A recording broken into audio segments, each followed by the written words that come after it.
This podcast is sponsored by nobody. Hey dudes, welcome to Splat from the Past, the only 80s themed horror and sci-fi show where things can get totally radical. Now today I will be welcoming Alanna Nash. Alanna has written books about Elvis and Colonel Tom Parker and Dolly Parton and many others. And we're going to talk about her. We're going to talk about, writing books about Elvis and the Colonel and how she got to interview the Colonel and just everything that she uncovered about Elvis. She's been doing it a long time, and it's going to be an honor to talk to her today. Yeah, she tried to write a book about Leon Russell that I found out recently. Stacey Lane Wilson, who has also been on the show, had Alanna on hers recently, and she delved a little bit about that. She also wrote a book about the journalist Jessica Savitch, who was the inspiration for Up Close and Personal, the Michelle Pfeiffer and Robert Redford movie. I'm going to ask her a little bit about that as well. And it's going to be a great conversation. I mean, we're in Elvis Mania. The world has never stopped with Elvis Mania, but even more so now with that Austin Butler movie, which for the most part was fantastic, but there's a lot of crap about that movie I didn't like as well. But there's a lot of good stuff in that movie. I recommend it. And so, yeah, it's going to be a great conversation. So here is my interview with Alanna Nash. Hey, Alanna, welcome to the show. How are you today? Yep, I'm good. Nice to hear your voice. Oh, thank you. Thank you. This is such a great honor. Thank you so much for taking the time today. Oh, it's fun. Thank you. My pleasure. So, going back in time, did you gravitate toward journalism and writing early on in your childhood? Yeah, I like a lot of kids. I enjoyed writing, and I did lots of extra book reports for extra credit as a kid in school, and wrote little stories. But I never had much of an imagination, so I didn't write fanciful things. I was interested in biography right from the get-go. I mean, I remember reading biographies of Van Gogh and Michelangelo, and being really caught up in, what makes a life, particularly a creative life. Why does a person make the choices that he does Right. in his life? So from 7 on, really, I was interested in that. And then at 14, I had a crush on a boy in my school who was did not return the affection. And so I thought, how can I win his ardor, Yeah. And he had a little folk music group in Louisville where I live, and so I wrote a story about his folk music group, and I mailed it off to 17 magazine, and they used it. So I thought, wow, I got a check for $10 and got in print, and it didn't win me the boy, but it did jumpstart the whole career. Did he at least give you a reaction to it? Well, we became very good friends as the years went by. So I guess you could say that he did. He's no longer with us, and as he was leaving this world, he called and told me that, and I'm grateful that I did have his friendship and a certain kind of love, I guess, for the rest of our lives together. That's sweet. Yeah. Wow. So, were you a naturally curious kid who would ask adults questions and all that? That's a good question. I don't know that I was a naturally curious kid. I was an inordinately sensitive kid, I think, because I had some health problems as a child, mostly due to allergies that they couldn't control. But I was in the hospital for quite a long time with a high fever that they couldn't seem to stabilize, and so there were things that I was kind of barred from doing that the other kids could, in the sense that I wasn't outdoors all as much as I wanted to be, for example. So I spent a lot of time reading and going inward, and of course that's you end up with a writer lots of times when that happens. Yeah, because I believe in the Larry King school of that you have to be a naturally curious person to be a good interviewer. Yeah, yeah. I suppose as time went on, I became more naturally curious. But you know, I was not. I was an okay student, but I wasn't somebody you would have pointed your finger to and said, you know, this gal's going to grow up to be you know, kind of somebody who would be a biographer. I don't think that anybody thought I was going to set the woods on fire. Not that I have, but I was not. I did not demonstrate, you know, inordinate talent at a young age or anything. But you know, you're on the earth long enough, you get curious about the world around you if you've got anything going on at all, I think.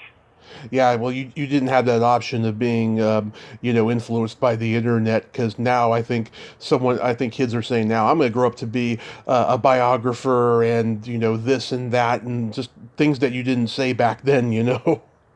Right. Well, there weren't as many distractions, I guess, you know, Yeah, and to some degree that's a positive. absolutely. So you attended Columbia University and then Stevens College, and you wrote Well, the other for, way around, Stevens oh, College and then a master's at Columbia. Yeah. okay, the other way around. And you wrote for the New York Times, Entertainment Weekly, USA Weekend, and Stereo Review. Did you enjoy writing for those publications?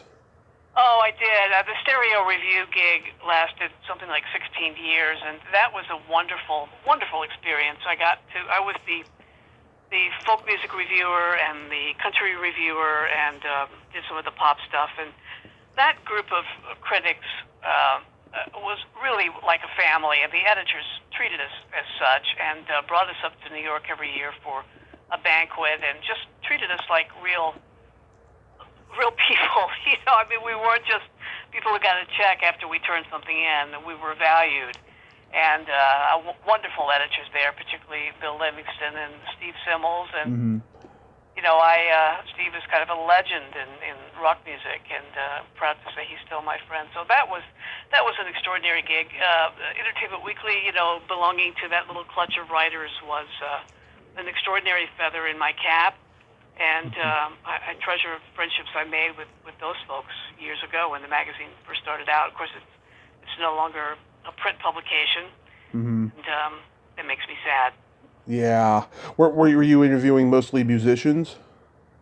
Yes, mostly. Although I did stuff for the book department, Mm-hmm. but mostly it was music. Yes, mostly reviews. Although I did some interviews. I did their cover story on Garth Brooks when he was just coming to prominence, for example. Mm-hmm. And they let me do a little of everything there, but mostly I did reviews of country music for Entertainment Weekly.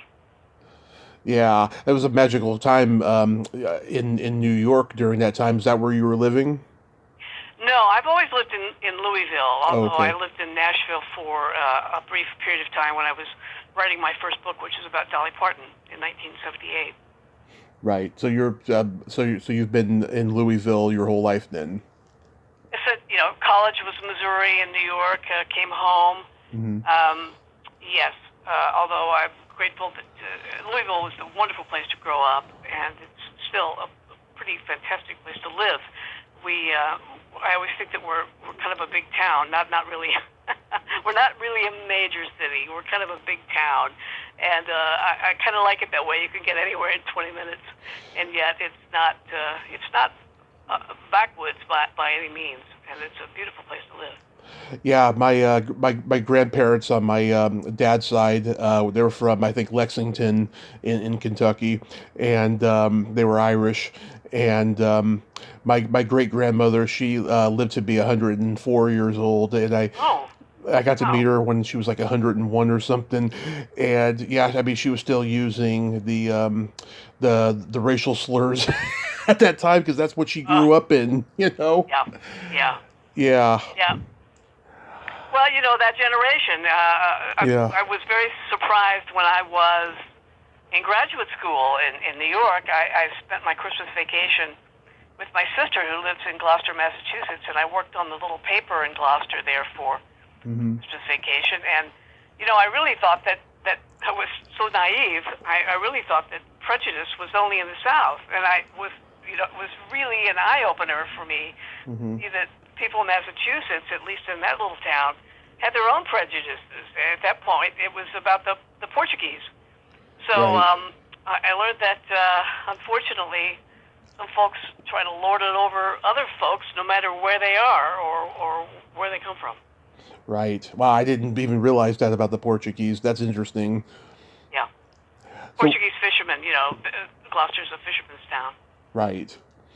So you were an Elvis fan from day one? I was, yeah. Yeah, I'm old enough to have to be able to remember when he came on the national scene, and how the world just exploded when that happened. How everything changed. I mean, really, the world changed. Somebody has said it was like going from black and white to Technicolor. I think that's a pretty apt description of what happened. I mean, it wasn't just changes in music, but it was cultural changes, and particularly the rise of the youth culture, which I guess James Dean sort of fomented, but and Frank Sinatra certainly had the Bobby Soxers, but the Bobby Soxers grew up and Yeah. they stopped screaming. They never stopped screaming for Elvis. It was he really ushered in. It was like an atomic bomb fell over the U.S. and then spread all over the world. That's what he ushered in. Yeah, my mom is the biggest Elvis fan I know. I was indoctrinated into being an Elvis fan because we had all his movies, his albums, his books. Every birthday and anniversary of his death was Elvis Day in our house. She had Elvis stamps. We went to the movie last year that came out. I mean, he's been a Yeah. huge part of my life since day one. And yeah, I mean, you were like the first journalist to like see him in his casket. And were you there like on an assignment? I was there, yes, Hmm. on assignment. I was there with the star columnist for the Louisville paper, the Courier Journal. I was the pop music reviewer for the paper at that time, and he died on August 16th, 1977, which happens to be my birthday. And I Hmm. was getting ready. I had a new boyfriend, and he was coming over for dinner, and the paper called, and they sent me out to try to find Elvis's step-grandmother who lived in Louisville Hmm. to interview her. And she was in hiding, I think. I could not find her. But the next day, they put me and the star columnist, John Filiatro, on the company plane to go down and cover the funeral and the whole scene down there, which was unlike anything I had ever seen, really. It's quite something. Yeah, I mean, it had to have been complete pandemonium over there in Graceland. It was, yeah. And also, there was a Shriners convention in town, Yeah. so there was no place to stay because people came from the four corners of the globe because they felt like a member of their family had died, Mm. and they wanted to be there. So there was no place to stay. The restaurants were packed. It was crazy, and I remember standing with John up in the front part of the lawn, which just seemed so surreal to be there, number one, and Mhm. that Elvis had died. It just seemed dreamlike. And I remember turning around and looking down the, the length of the lawn and to see people lined up on either side of those gates waiting to come in and view Mr. Presley. And it was it was crazy. People, of course, it was August, so it was, August in Memphis is hellish. It's so damn hot, and Mhm. so people were fainting from grief and from the heat, and crying. People just, wailing. It was like something out of war in a way. Yeah, I mean, and the moment that you got the incentive to start writing about Elvis and the Colonel was you saw the Colonel dressed very casual, and of course that is odd, but it struck you odd when you saw it. Well, I didn't actually see him in his Hawaiian shirt, but everybody talked about it, and Hmm. the guys I ended up interviewing who were close to Elvis talked about it. Yeah, he wore a Hawaiian shirt. He didn't get dressed up for this, and his rationale was that that's the way Elvis knew him. That's what he always wore, so he didn't see any reason to dress any differently, and he told the guys to do the same thing. Um, for him, it was business as usual. I mean, there are lots of ways to take that, but he certainly didn't feel the need to alter his appearance to show respect just because his client had gone to his reward. Yeah, Elvis. He had a very complicated relationship with his mother, which you've written Yeah. about. In fact, I read this in a Natalie Wood book years ago. She briefly dated Elvis, and she had to stop seeing him because he was such a mama's boy. Like they'd be at the movie theater, and the theater manager would come over and interrupt and say, "Your mother called. She said you have to come home." Yeah, my favorite Yeah. story about Elvis, and you're right, Natalie Wood made a famous visit to Memphis when Elvis was living on Audubon Drive. He Hmm. moved into Graceland yet, but my favorite story of Elvis dating and making sure his mother wasn't jealous was a story that starlet Yvonne Lime told about. Uh, there's some famous pictures of her with Elvis out in front of Graceland. He had just bought it, and he was showing it to her. He hadn't moved in yet, but Bob Williams, the great photographer for the Memphis paper, who captured so many of the really memorable pictures of young Elvis, shot some photos of them there that day. She's there in some striped pants. You may remember these pictures. Right. And Right. she told a story about how when Elvis would sit and hold her hand, and his mother was on his other side, he would reach over and hold her hands at the same time, so she wouldn't feel left out. Oh. It's sweet on one level, but on the other, I'm sure if you were the girl in that situation, it would seem a little like, oh, brother, and when am I ever going to have him to myself? Yeah, it certainly is strange, but it's sweet at the same time. Yes. Now, of course, we know that, without the Colonel, Elvis wouldn't have become the icon that he did. But do you think, though, if he hadn't come along, he would have, like, okay, I know that, Carl Perkins and Jerry Lee Lewis are, the forefathers of rock and roll just as much as he is, but they were kind of like, they became like nostalgia acts later on. Do you think that Elvis could have ended up in that path, if the Colonel hadn't come along?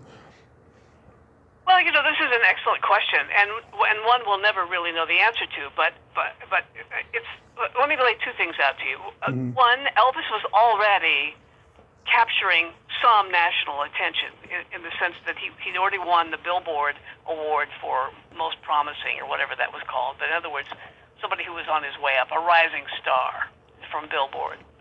But he wasn't really playing Hmm. very far outside of his own territory of Memphis and Arkansas and those little places around, kind of, not only a few hundred miles away from Memphis, except for what he was doing with the Louisiana Hayride, Hmm. and when he was traveling particularly over into Texas and getting a lot of, a lot of experience and visibility in pretty small clubs, though. But he certainly was Hmm. garnering a lot of fans in those personal appearances and through the Hayride. But the guy who was Elvis's second manager, really his guitarist Scotty Moore was the first technically, but Bob Neal was the second. And Bob Neal was a DJ in Memphis who also ran a record store with his wife. They had a little mom and pop operation. And he also was an entertainer, kind of a fanciful, folksy entertainer. And he took these shows out into the region, and he put Elvis on these shows. And really, Elvis became kind of a member of his family. He was about the same age as one of Bob's children. Hmm. And I interviewed him, and he said, I didn't know how to book him beyond the territory, and so Colonel Tom Parker had a wonderful reputation as a booking agent by Hmm. that time. I mean, he had booked a lot of Grand Ole Opry stars after Eddie Arnold had fired him, really, for kind of cheating on him by also going into deals with Hank Snow. But, Bob said, I didn't mind letting the contract go because I didn't see how big Elvis could be. And he didn't see that he could be, even perhaps on one level, bigger than Sinatra. He didn't see it. And the other thing is that when Colonel was trying to get Elvis booked on national television, Hmm. he couldn't get the William Morris Agency, the television department in New York, to take Elvis seriously. Hmm. So they thought he was vulgar, and they didn't understand his music. These are middle-aged men on the whole trying to do these bookings. And I think they found him too distasteful, really, to put their personal stamp on. Because he's shaking his hips and all of that. Yeah, and just the music itself was too crude, perhaps. And so they weren't making much of an effort. And a memo went around in the way Morrissey to see it, where they just, we'll do something to satisfy the Colonel, but don't put too much effort into this. So Colonel saw what was happening, and it was the Colonel who got him, who went outside of the Morris agency to find another agent, a guy named Steve Yates, who really got those bookings for the stage show, the Dorsey Brothers shows that Jackie Gleason was behind. So if Colonel hadn't done those things, I don't know that Elvis would have had nearly as meteoric a rise as he apparently did. Yeah, it's so silly. You think about this stuff now in hindsight, just how that was considered offensive, that he was shaking his hips on TV in those days, and they gave him that nickname, Pelvis Elvis. Yeah, Elvis the Pelvis. Yeah. Yeah. It's so crazy when you think about it now, and of course, we've seen it get worse, with like Madonna and all these other, stars, larger than life stars that have come since. But you interviewed the Colonel. Well, I have to say that I didn't truly interview him because he wouldn't allow it. Yeah. What I had was 3 meetings with him, and in which he made it clear that he was not going to do an interview, but I could, hang out. So it was kind of a weird thing in that each time I had several hours with him, and he talked all about himself. He didn't want to talk about Elvis, but he talked about himself quite a bit. You weren't allowed to take notes. You certainly weren't allowed to record it. But as soon as I got away from him each time, I ran back to my hotel room and wrote down as much as I could verbatim. And he had to have known that. He kind of would play with you. He was a really, he was a paradox. He was a very interesting guy. He could be quite scary and then almost fatherly. It's hard to kind of sum him up into a nutshell. I mean, he was an enigma. He was sometimes charming and mentory, and sometimes harsh and dismissive. But he always had a sense of humor, and he was a man capable of great extremes of character. Really, kindness and cruelty. Though most of the kindness you ever saw out of him seemed mostly reserved for creatures who were smaller than he was. Children and animals, or former sideshow performers. He was very mysterious, and he went to great lengths to protect the fact that he was here in the country illegally. And of course, he was a carny, so he saw everybody as a mark.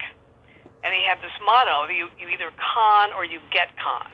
So he was always seeking leverage in every deal or every interaction, really. And he had this other motto to live by, which is always have something better than a contract. So he sought to kind of humiliate and get the upper hand in almost every relationship, and it worked. I mean, how many artist managers are household names? Maybe only Brian Epstein, really. But he was as big a star in his world as Elvis was in his. And if you recognize that and you worshipped him as such, he could be very generous with money and services and advice, free. But, you had to kind of kiss the ring, which many did, of course, gladly.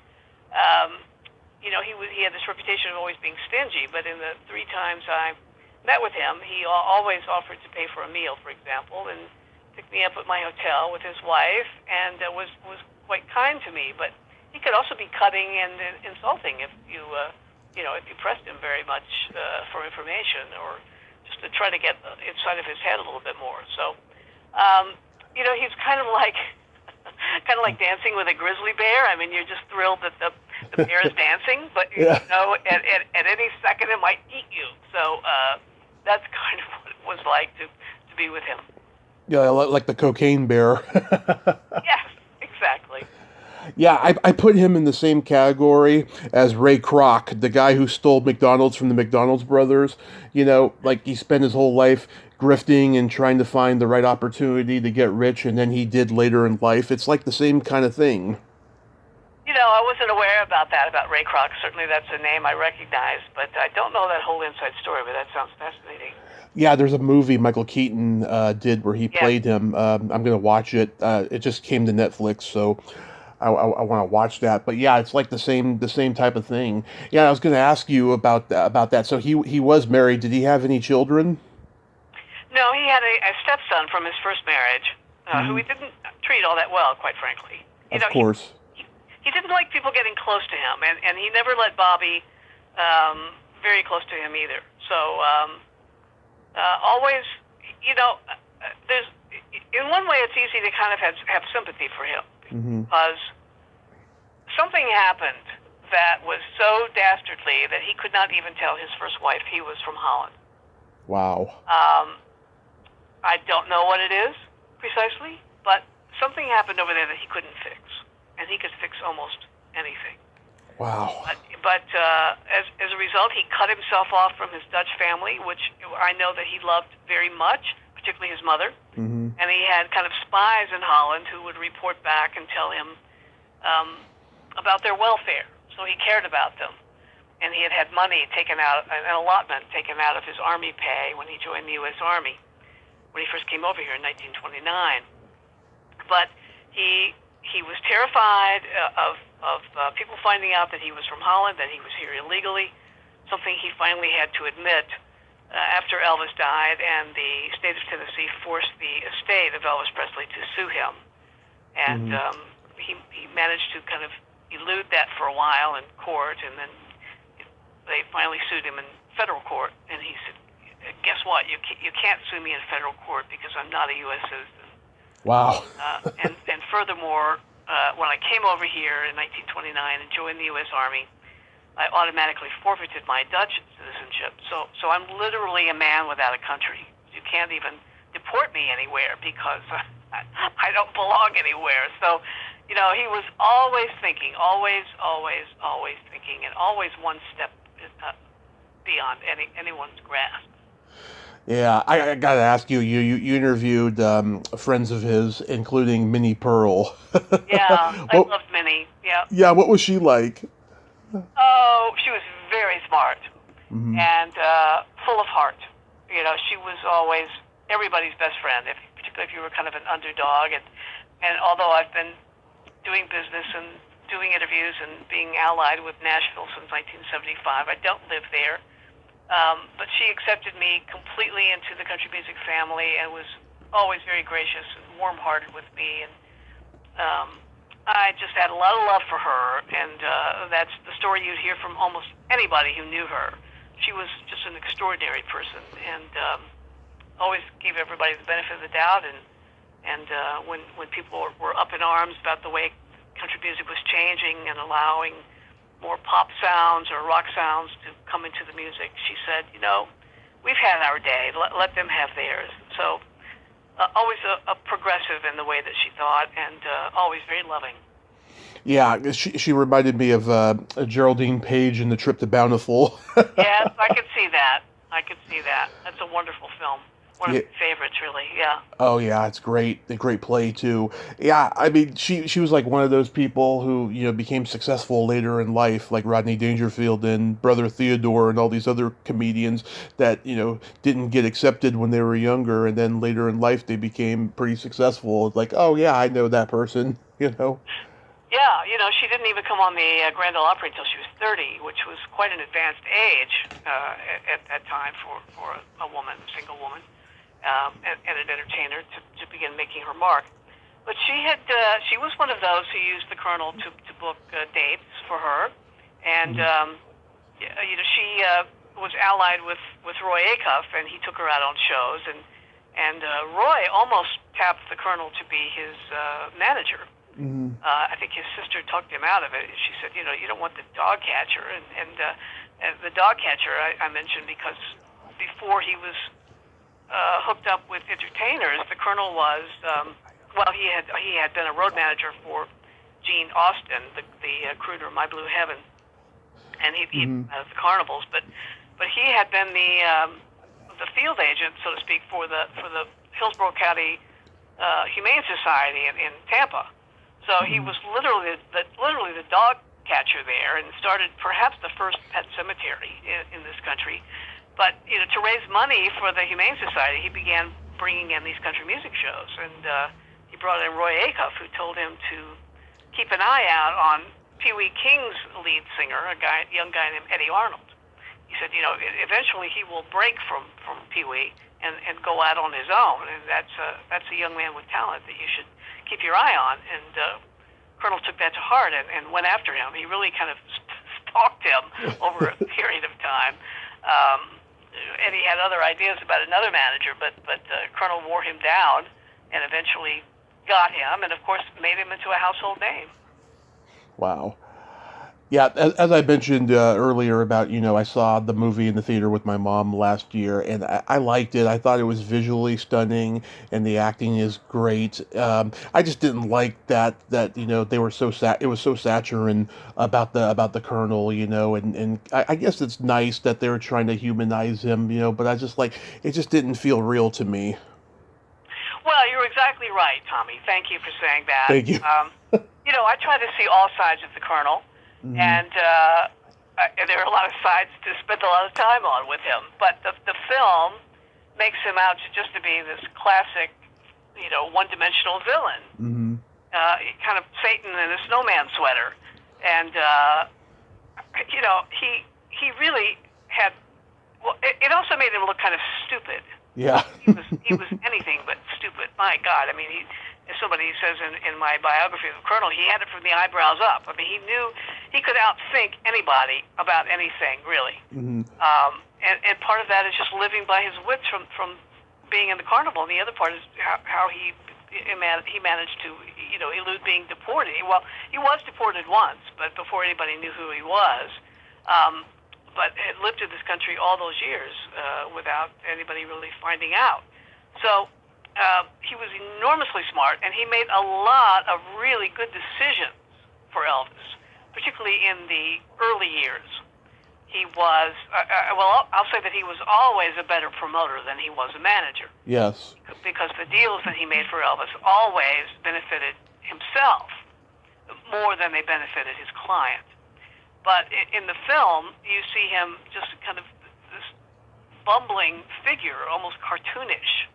And that's really untrue and unkind because, he really was very astute. He was very cunning, but they've made him out to be, kind of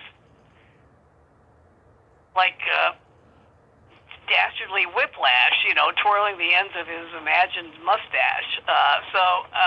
It would have made for, I think, probably a more engaging narrative if we had seen more sides of the Colonel and perhaps a more imperfect Elvis as well.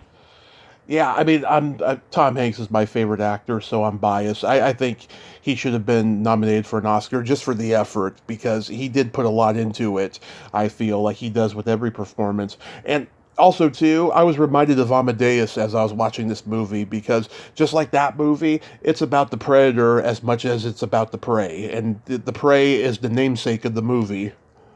Right. If they called it the Colonel, nobody would come. Yeah. My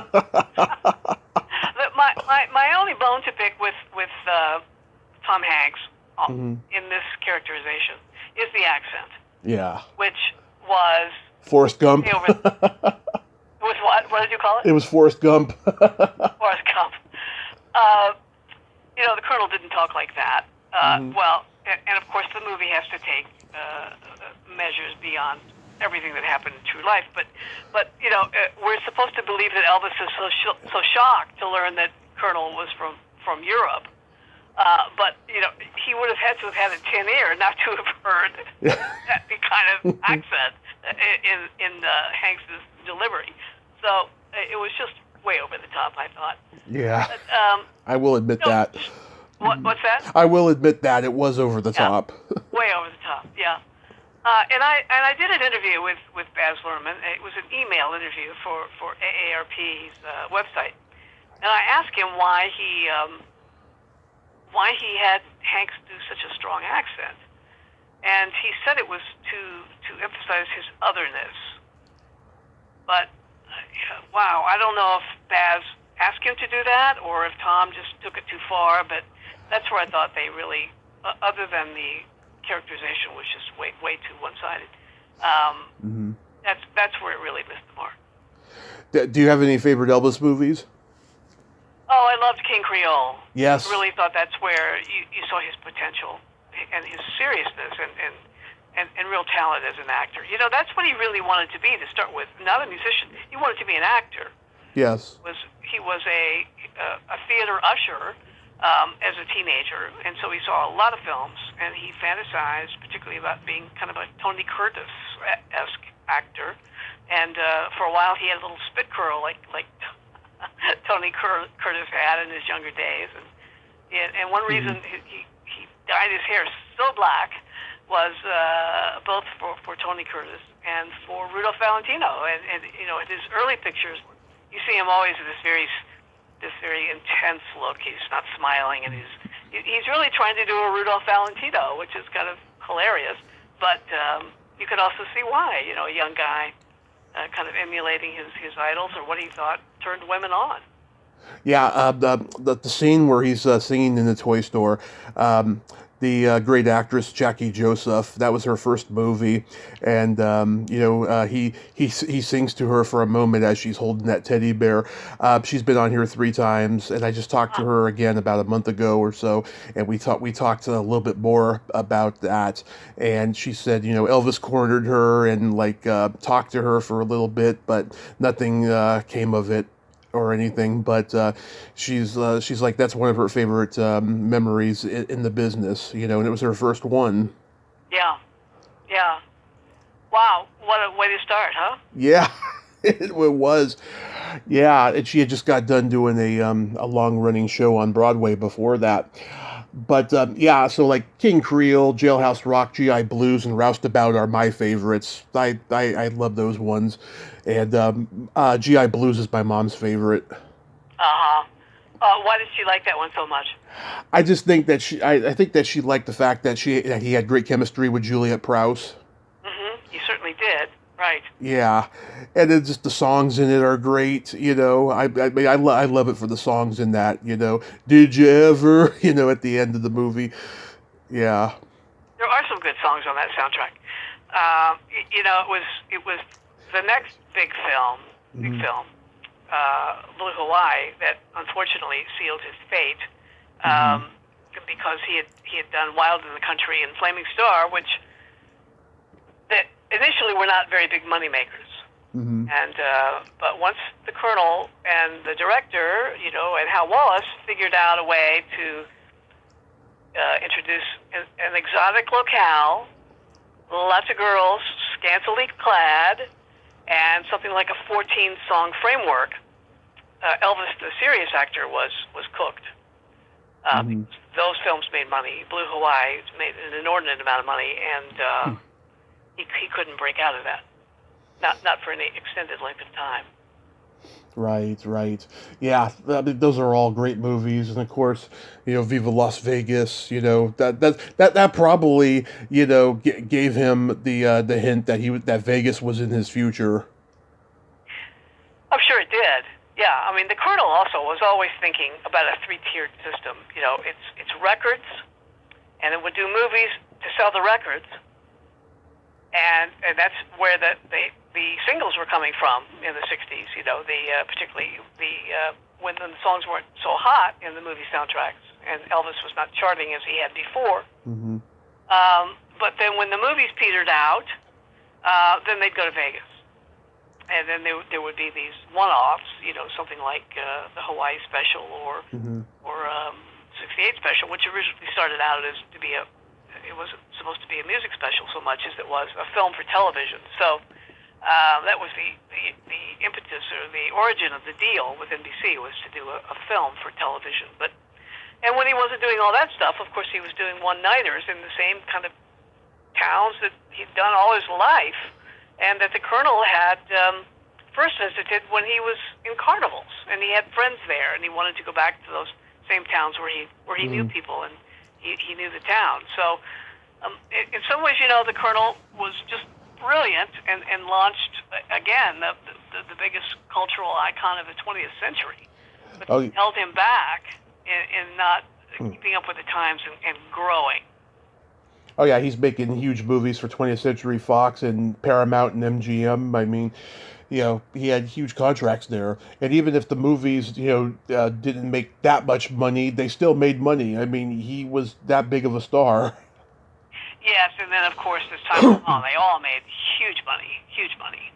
hmm Did you ever delve into like what possessed Elvis to spend what was it, a whole day or a whole night with the Beatles, and he didn't even like them? Well, I think he was curious about them, and hmm certainly it was something that the Colonel fostered. And when the Beatles were on hmm Ed Sullivan announced that the Colonel and Elvis had sent a telegram, a congratulatory telegram, to be read on the air. Now that was really smart on the Colonel's part to show that Elvis was kind of welcoming them as if hmm I'm still on top, newcomers. Even though you're making a big splash, don't forget I'm really the king dog here. So I think that the Colonel also, the idea actually started with a friend of the Colonel's, a hmm British journalist. And of course, John Lennon had said before Elvis there was nothing, and all the Beatles were enamored of Elvis. So it was something that Elvis himself, I think, was not that keen on doing, hmm but was curious about them. And then once they all got there and finally they were able to break the ice, I think he enjoyed them, but definitely saw them as a threat. There's no way around it. And not only were they charting so much higher than he was, it had really turned the whole world on its ear, but he was looking very passe in these movies. At a time, particularly say in 1968, when so much social unrest was going on, the movies were like in a vacuum from what was going on in the real world. And the Beatles films, A Hard Day's Night and Help, were very skillfully done and with a lot of wit, with a lot of directorial flushes and flashes and bells and whistles, and they were very well reviewed. And they ate his lunch in that sense. So hmm he had to have been very, very worried. Wow. Yeah, I'm supposed to talk to Steve Binder soon. I told him the other day that I was going to be talking to you today, and he replied me back saying that she's the real deal. Well, that's very kind, and he was extremely, extremely kind to me when I was writing my book about the Colonel, and I'll always be grateful for that. Have you ever met or talked to Mindy Miller? I've never met Mindy, but we've had many conversations, and I'm very fond of her. She's a smart, very kind lady. I had her on here around Christmas time, and we talked for over 2.5 hours. And she had great stories about everything. It was just a wonderful conversation, and she's been very supportive of me ever since. Oh, I would not expect anything else because that's who she is. But she's kind of she was for many years kind of an unknown treasure in Elvis world, in that she really hadn't started to speak all that much about her time with him. And I think the fact that she's so well spoken Mm. and has a huge heart, that she can look back over her time with him, with the kind of compassion and a large picture viewpoint of him and what was going on in his life at the time. So she's a treasure. She is, she wants everyone to know what a great human being he was beyond his talent and his demons, because it's just been so beaten to death about, the Yeah, negative. yeah, right, right. So You shifting, know, oh, go ahead. all that negative stuff, is important to understand. On the one hand, what a deep and true artist he was, in that he could rise above all of that swirling negativity in his life to hmm still be that deep and true artist. And you see, one of the best things about the Baz Luhrmann film is the ending, where we see the real life Elvis rise to the occasion in a way that just kills you in the theater after all you've already seen. And no matter what was going on with his health or what was going on in his private life, he could still find that artistry inside of him and summon it at will. And wow, that makes me respect him as a person and as an artist even more than I did before. Absolutely. That's very well said. So, shifting gears, was the Dolly Parton book the first book that you wrote? It was. Mm-hmm. And it was scary because I only had 3 months to do it. All the research, all of the reporting, and all of the writing, which, of course, was impossible. I think it actually took 4 months, but it was a 3-month deadline, and I'd never written a book. And that was terrifying. And if I hadn't been 27 years old, I probably would have said, no, I'm not doing this. Because looking back at that now, that's, wow, I wouldn't even undertake that now. But it was published in conjunction with Country Music Magazine, which is unfortunately out of business now, but was a very serious, slick magazine that covered the genre and covered it quite well. And the editor of the magazine at that time, Michael Bain, was initially the editor on the book, although we had to bring in another editor because he couldn't just edit a book and it had to be out very quickly and also run a magazine. But he gave me the best piece of advice that anybody's ever given me in book writing, which was think of each chapter as a magazine piece that links to the next chapter. That way, it wasn't so daunting to think of doing an entire book. So I do pass that along to people who are facing very short deadlines on a project they haven't started before. Break it down into bite-sized segments, and then that just simply links and follows through to the next and the next and the next, and you'll make it. That's certainly good advice. So you interviewed her and she wasn't very responsive, or? Well, I had interviewed her for the reason I got tapped for the book. Here's how it came down. The magazine had done a cover story on her because she was making her bid from strictly country music to branching out in every fashion, and she had gotten West Coast management and booking. So there was a lot of gossip and bad feeling in Nashville that she had left people behind. And she insisted that isn't what was going on, that she was simply taking Nashville with her wherever she went. But she had dreams that were beyond the Tennessee borders, and she wanted to see what all she was about, which a lot of people kind of laughed at the time or thought, or scoffed at. Perhaps that's a better word to use, scoffed at, because they didn't see what all she could do. And of course, all we have to do is look at her now and see that she made those dreams come true and beyond anybody's imagination, I think. But it was a very controversial move at the time, and I was assigned to do this cover story. So I spent quite a bit of time with her over a couple of days, over 3 days, I think. And then I was assigned to go out on the bus with her on the road down through a tour of Texas where she was opening for Willie Nelson.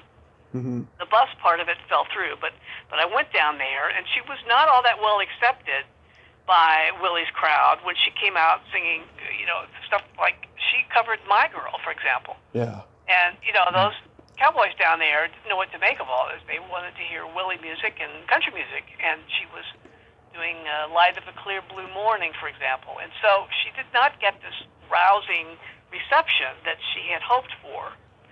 So, of course, I had to write that, and she was not happy about it. But a publisher in New Hampshire, a new publisher called Reed Books, R-E-E-D, that fellow had a wife who was crazy about Dolly, and so they wanted a Dolly Parton book in their list and contacted the magazine about co-publishing this book. And so since I had done the cover story, I was tapped to write that. Well, Dolly did not do a new interview with me for that. And she was not thrilled about the fact that a book was being done, although I didn't quite understand why. I guess part of it was youth, that I didn't understand that. I thought she would be happy. There was kind of another building block on the pathway to her dreams. But she did not want anything out there that she did not control, and she was angry with me that I had reported in my story for the magazine that she did not get this reception in Texas that she had hoped for example. So she later forgave me for it. We had a hugging and making up session, but she was not thrilled. Yeah, I mean, I've heard, she's very protective of herself, but yet she's also a sweet lady and loves sex jokes if you tell them to her. Oh yeah, she's brilliant. She's completely brilliant, and she knew though, although jokes about her anatomy used to embarrass her when she was starting out, she figured out it was another way to get attention. Mm-hmm. And so she rose above that embarrassment, and then, she figured everybody was thinking it anyway, and so she would be the first person to make those jokes, both, say, to Johnny Carson, to put somebody at ease, or just the opposite, to kind of embarrass them, to give herself the upper hand. Mm-hmm. So, again, she's kind of like Colonel in that there's no way you're going to outthink this lady. She is just the bomb. Yeah, there's a famous a Playboy interviewer, Larry Grobel. He became good friends with her, and she ended the friendship because he told her that he was thinking about interviewing Charles Manson, and she just thought that was so evil to even give him the time of day. So she cut him off because of it. She's very strong in her convictions. Very, very strong in her convictions, and she's very much a product of East Tennessee. My mother was from Sevierville, mm-hmm. And so I grew up with a mother who had those very same kinds of strong convictions. And I learned as a very small child, you don't trust those people if your ideas about things don't mesh with theirs. You're not going to win. So forget it. So, but yep, I understand what you're saying. What do you think about Dolly and Willie getting into the Rock and Roll Hall of Fame? Because I love them, but just they're country. They're not rock and roll. Yeah. I don't think they should be in the Rock and Roll Hall of Fame. Thank you. I love both those artists. They certainly have been influential with a lot of artists, but to put them in there ahead of lots of folks who should be in there ahead of them is wrong. And they're country artists, as you say. Yeah, there's so many people who haven't gotten in yet that deserve to be in. I'm sure there's going to be an outcry after this with Willie. As much as we love him, it's just he's not rock and roll. No, although I can see him before Dolly, honestly, but I don't think Cher's even in the Rock and Roll Hall of Fame, is she? I don't know. I'd have to look that up. I don't think even Cher is. It's certainly the Monkees. We all know about the Monkees not being in the Rock and Roll Hall of Fame. Oh, Van Halen's not. Bad Company, the Bangles, B-52s. A lot of great people deserve to be in there now. Yeah. But the Rock and Roll Hall of Fame needs its own publicity, too. And certainly inducting artists of that, like Dolly and Willie, that garners a lot of attention. Absolutely. So I heard you say on our mutual friend Stacey Lane Wilson's podcast that you had made an attempt to do a book about Leon Russell, but it didn't materialize.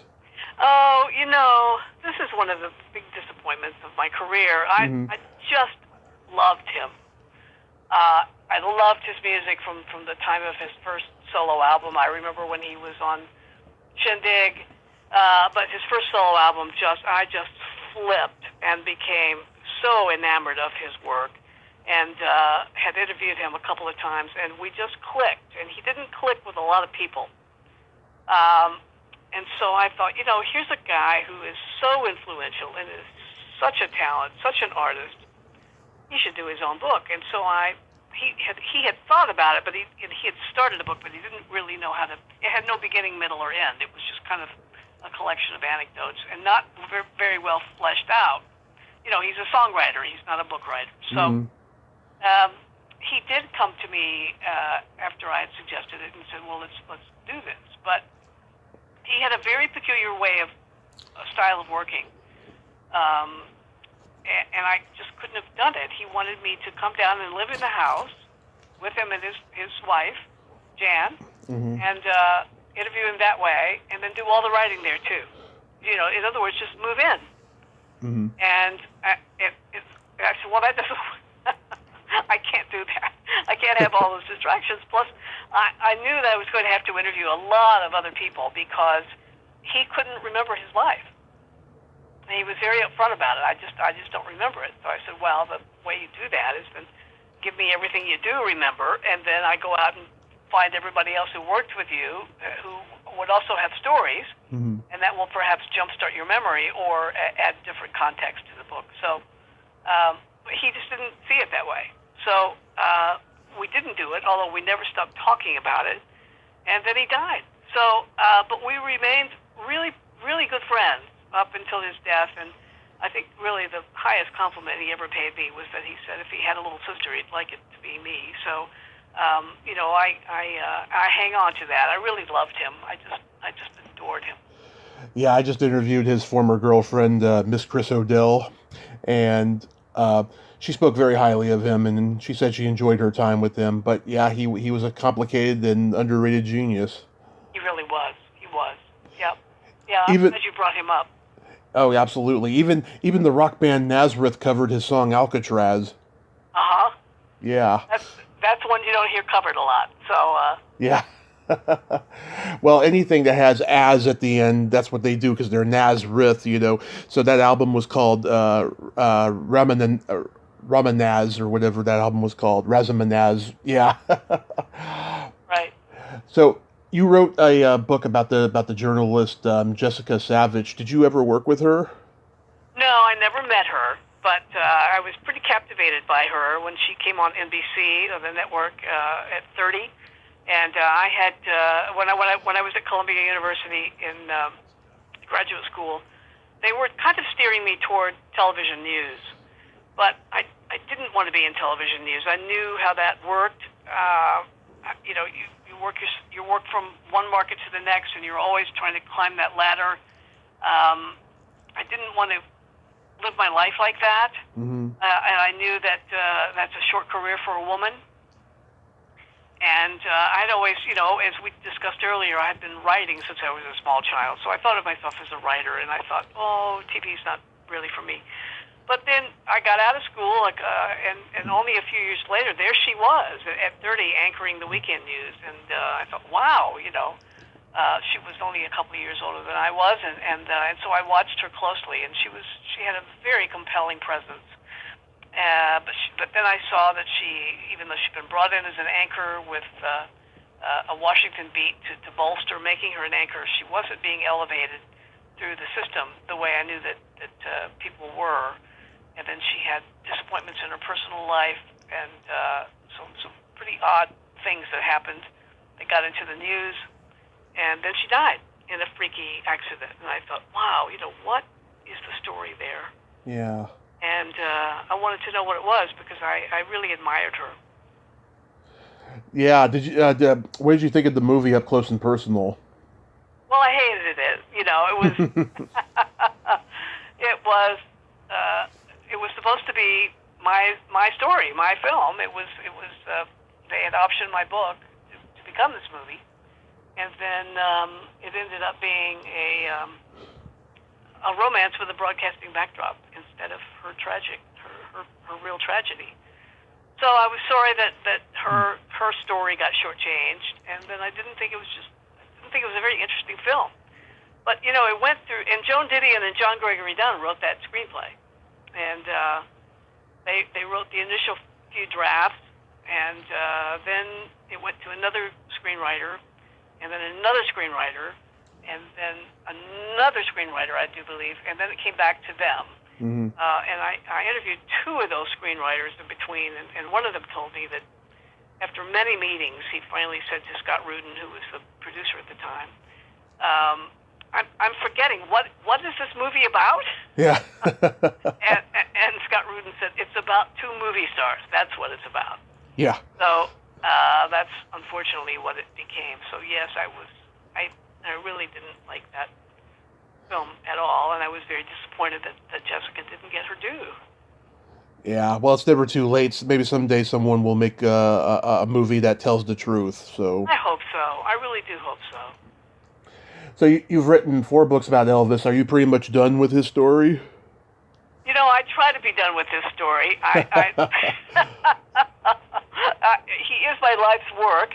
I'm not sure that I quite intended that, but I can't think of a more fascinating person to write about. But I try to step outside of Elvis world and move on, and then something will happen that pulls me back in. So I can never say never about Elvis. And he is if you were to come to my home, would not see any Elvis on the first floor of my living quarters at all, except maybe a refrigerator magnet. And then you come down to my office, and it's wall-to-wall Elvis. I try to just, keep him to somebody that I write about and his music I love, and some of those films I do truly love. But then let it go. But once you step into Elvis world, you can't can't step out. It's a place to dwell, right? Right. I guess it is Heartbreak Hotel in some ways, but gosh, what a fascinating guy. And I'm as fascinated by his mother Gladys as I am by Elvis, quite frankly. I remember in 2005, I think it was, maybe about 4 or 5, I got my mom a Christmas ornament of Elvis and the Hound Dog on stage, and she just loved it. I never seen my mom react to something, like that ever in my life. Oh, well, I understand the once you're a fan, you're always a fan.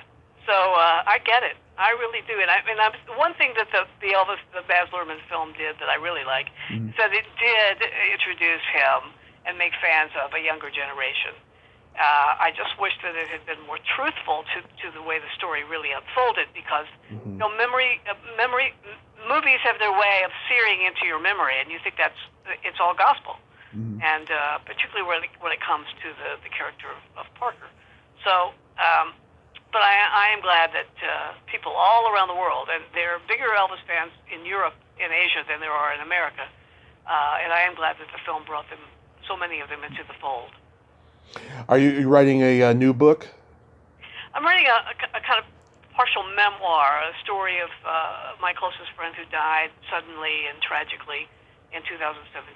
So it's something I'm bankrolling myself, and I've kind of run out of I've done all the research now, but I don't have the money to sit for 18 months and write it and polish it, so I'm trying to figure out a way to scurry up some money for that, because that's really something I want to get done. I think it has universal appeal to a lot of people who have gone through similar situations, and families who have gone through similar situations that my friend did, and I really hope I can find the money to write that. It needs to be done.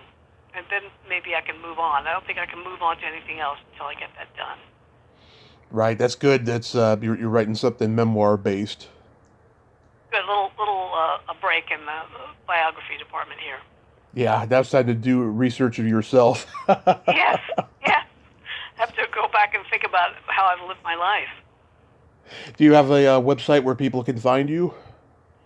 I do have colonelparker.net, where you can read some reviews of the book and some other articles about him. But that's all I have, other than just my Facebook presence. I tend to be on Facebook a lot. And your books are available on Amazon.com. Yes, that's the best place to find them. Thank you.